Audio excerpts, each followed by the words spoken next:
শিশুকে সঠিক পজিশনে শোয়ানোটা অত্যন্ত গুরুত্বপূর্ণ।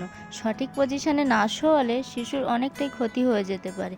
তাই আমি আমার বেবির ক্ষেত্রে অনেক কেয়ারফুল থাকি। আমার বেবিকে শোয়ানোর সময় আমি সঠিক পজিশনেই শোয়ানোর চেষ্টা করি।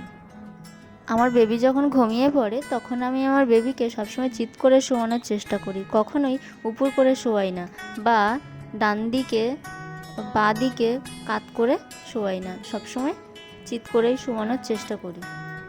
শিশুরা সাধারণত খেতে খেতেই ঘুমিয়ে পড়ে, আর তারপরে যদি উপর করে শোয়ানো হয় তাহলে তার পেটে চাপ পড়ে বমি হয়ে যেতে পারে, আর তার নাক মুখ দিয়ে বার হলে শিশুর অনেকটাই সমস্যা হবে। তাই সবসময় চেষ্টা করা উচিত শিশুকে চিৎ করে শোয়ানোর।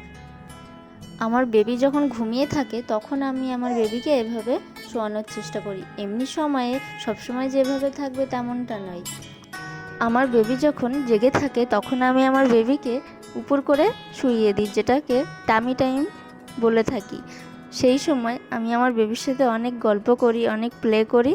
তার কাছ থেকে কোথাও যাই না, কারণ এই টাইমে তাকে একা রেখে কোথাও যাওয়াটা ঠিক হবে না। বেবি যেখানে ঘুমায় তার আশেপাশে এমন কিছু রাখবেন না যা দিয়ে বেবি তার মুখ ঢেকে ফেলতে পারে। তাই তার মানে এই নয় যে সারা রাত জেগে বসে থাকতে হবে। একটু সাবধান থাকলেই আর কোনো সমস্যাই থাকে না। আমার বেবি যখন ঘুমিয়ে পড়ে তখন তাকে আমি চিৎ করে শুইয়ে দিই।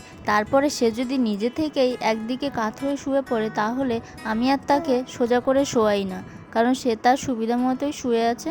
আর পুরোপুরি ঘুমটা না হলে আমি তাকে জাগাই না।